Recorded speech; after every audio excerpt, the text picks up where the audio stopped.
আসসালামু আলাইকুম রহমতুল্লাহ। Bridge rectifier diode কাকে বলে, ব্রিজ রেকটিফায়ার ডায়োড কত প্রকার এবং কেন ব্যবহার করা হয়, এ ধরনের ডিভাইসের ভিতরে ব্রিজ রেকটিফায়ার নষ্ট হলে কিভাবে ধরবো, বিস্তারিত নিয়ে থাকছে আজকের ভিডিওটি।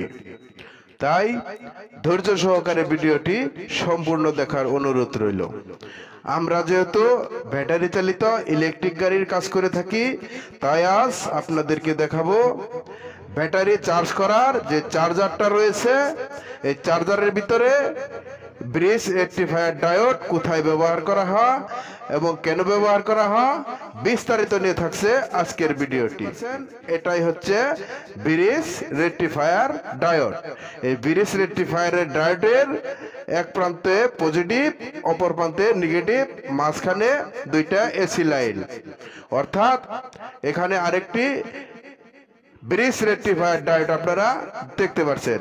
যে ব্রিজ রেকটিফায়ার ডায়োডের সাথে রয়েছে 1, 2, 3 আরো 4টি ব্রিজ রেকটিফায়ার ডায়োড একত্র করে সার্কিটটা ব্যবহার করা হয়েছে। আপনি যদি ব্যাটারি চালিত ইজি বাইকের ভিডিওগুলো দেখতে পছন্দ করেন, আমাদের চ্যানেলটি সাবস্ক্রাইব করে সাথে থাকুন, তাহলে এই ধরনের ভিডিওগুলা আপনার মোবাইলের নোটিফিকেশনের মাধ্যমে চলে যাবে। আজ দেখাতে চলেছি এ ধরনের ব্রিজ রেকটিফায়ার ডায়োড চার্জারের কতটা গুরুত্বপূর্ণ, কিভাবে ব্যবহার করবেন, নষ্ট এবং কি ভালো কিভাবে যাচাই বাছাই করবেন। তো দেখতে পাচ্ছেন এটাই হচ্ছে ব্রিজ রেকটিফায়ার ডায়োড।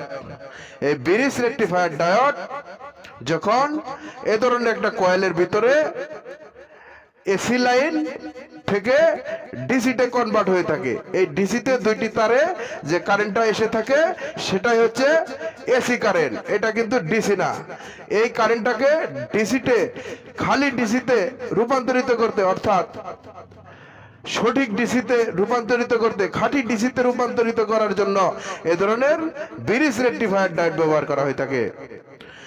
যে ব্রিজটা, অর্থাৎ এখানে যে ডায়োডটা দেখতে পাচ্ছেন, এ ধরনের 4টি ডায়োডের সমন্বয়ে একটি সার্কিট তৈরি করা হয়েছে, যে সার্কিটটির মাধ্যমে ব্যাটারির লাইন এবং কি কয়েলের লাইন প্রবাহিত করতে হয়। অর্থাৎ আমরা যখন এই চ্যানেলের মাধ্যমে কারেন্টের ভিতরে বল প্রবাহিত করার সাথে সাথে এর ভিতরে পাওয়ার ঢুকে এটা ডিসিতে কনভার্ট হয়ে, অর্থাৎ দুইটি তারে কারেন্ট আসা শুরু করবে। যে কারেন্টটা ডিসি কারেন্ট আসা শুরু করবে, অর্থাৎ এই ডিসিকে দুইটি যেহেতু কারেন্ট আসবে, তখন কিন্তু এখানে প্লাস মাইনাস আসবে না, দুইটি প্লাস আসবে। আমাদের এটাকে প্লাস মাইনাস ভাগ করার জন্য ব্রিজ রেকটিফায়ার ডায়োড ব্যবহার করতে হয়। এই ব্রিজ রেকটিফায়ার ডায়োডের মাধ্যমে কারেন্টটাকে নেগেটিভ এবং পজিটিভ ভাগ করে দিয়ে থাকে। এটা লাগানোর দুইটি সিস্টেম রয়েছে। এই টার্মিনালটা আমরা এখানে লাগিয়ে দিব আর এই টার্মিনালটা এখানে লাগাই দিব। লাগানোর সাথে সাথে আমার এখানের যে ডায়োডগুলো রয়েছে এগুলা কারেন্ট ভাগ করে দিয়ে থাকে। যেমন এই পাশ দিয়ে দেখতে পাচ্ছেন পজিটিভ আর এই পাশ দিয়ে নেগেটিভ, অর্থাৎ এই পাশে পজিটিভ বল প্রবাহিত হওয়া শুরু করবে আর এই পাশে নেগেটিভ বল প্রবাহিত হওয়া শুরু করবে। আমাদের লাইনটা দিতে হবে একটা এখানে আর একটা এখানে। যদি ডায়োডটা এ ধরনের হয়ে থাকে তাহলে দেখতে পাচ্ছেন মাঝখানের দুই প্রান্ত দিয়ে বল এই দুইটি তার এভাবে প্রবাহিত করতে হবে, একটা এখানে আর একটা এখানে।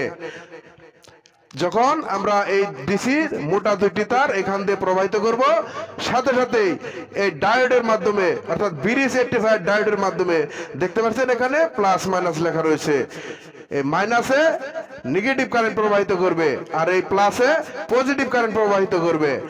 অর্থাৎ এই দুইটি তার আমাদের ব্যাটারির লাইনে চলে যাবে। যখন আমরা এটার ভিতরে ইলেকট্রিক লাইন ঢুকাবো এই চ্যানেলের মাধ্যমে, সাথে সাথে আমার এই ব্রিজ রেকটিফায়ার ডায়োডের ফলে আমার ভোল্টটাকে দুই ভাগে বিভক্ত করে দেওয়া হবে, একটা নেগেটিভ আর একটা পজিটিভ।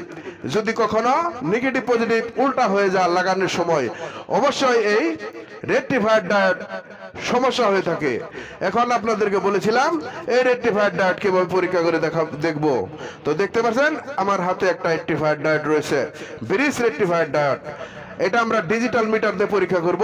তার জন্য আমরা এখানে দেখতে পাচ্ছেন লাল যে সংকেতটা রয়েছে এনপিএন লেখার পাশেই সেটাতে সিলেক্ট করে দিয়েছি।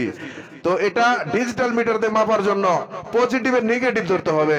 তো দেখতে পাচ্ছেন নেগেটিভ মিটারের তারটা যখন ধরেছি আমরা এখানে ধরে দিয়েছি, দেখতে পাচ্ছেন 383 ভ্যালু দেখাচ্ছে, আর এই টার্মিনালেও 384 ভ্যালু দেখাচ্ছে।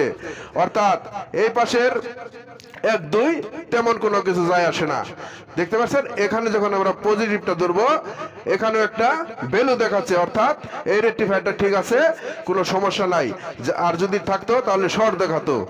এখানে যদি আমরা ধরি সেম ভাবে একই ভ্যালু দেখাচ্ছে, এখানে যদি ধরি সেম ভাবে একই ভ্যালু দেখাচ্ছে, অর্থাৎ আমার এই ব্রিজ রেকটিফায়ারটা একটা সঠিক রয়েছে। যদি আপনারা এখানে টেস্ট করতে চান, অর্থাৎ আমরা এখন সিঙ্গেল একটা রেকটিফায়ার ব্রিজ রেকটিফায়ার ডায়োড পরীক্ষা করেছি, এইখানে সার্কিট যদি পরীক্ষা করতে চান, যেহেতু আমার এটা নেগেটিভ পজিটিভ রয়েছে, এটা নেগেটিভ এটা পজিটিভ, আমরা নেগেটিভ পজিটিভ ধরে এভাবে পরীক্ষা করতে পারি, এভাবে পরীক্ষা করতে পারি, এটা এই পাশে ধরে এভাবে পরীক্ষা করতে পারি। সমস্যা আছে, এই পাশেও সমস্যা আছে, এই পাশে সমস্যা রয়েছে। অর্থাৎ এই ব্রিজ রেকটিফায়ারের এখানে যে ডায়োড গুলা দেখতে পাচ্ছেন এর ভিতর থেকে একটা থেকে বা দুইটা ডায়োড সমস্যা থাকতে পারে, বা একটাও সমস্যা থাকতে পারে, লাইন ডিসকানেক্ট হতে পারে। আর এই ধরনের ডিসকানেক্ট গুলা হয়ে থাকে ব্যাটারির কালেকশন যখন উল্টাপাল্টা হয়ে থাকে তখন এ ধরনের সমস্যা হয়ে থাকে। আজকের ভিডিওটি কেমন যুক্ত ছিল কমেন্টের মাধ্যমে জানাতে পারেন। আর এই ধরনের ভিডিও দেখতে পছন্দ করলে আমাদের চ্যানেল সাবস্ক্রাইব করে সাথে থাকবেন। আল্লাহ হাফেজ।